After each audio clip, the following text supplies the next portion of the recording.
Әйел адам қандай ғажап жаратылыс. Таң атқанда-ақ үй ішіндегі ең алғашқы оянатын да сол. Бір қолмен бесікті, бір қолмен әлемді тербетеді.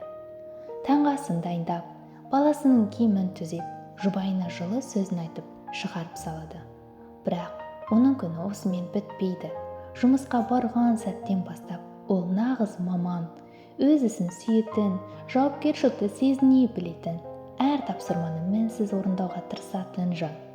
Жұмысының көптігіне қарамастан ешкімге сездірмей күлімсіреп жүреді. Себебі ол өз ісінен қуат алады, дамуды жақсы көреді, жаңалыққа әрқашан ашық.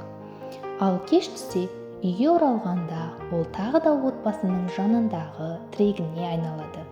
Баласының қуанышын тыңдап, ата-анасына хабарласып, үйдің берекесін келтіріп жүреді. Бір сәтке де шағымданбайды. Себебі отбасы оның жүрек оты, ал жұмысы оның қанатын қатайтатын күш. Осындай әйелдердің арқасында қанша үй жарық, қанша қоғам дамып тұр. Әйел мейірімнің, сабырдың, еңбекқорлықтың символы. Оның әр күні үлкен ерлік, әр қадамы үлгі.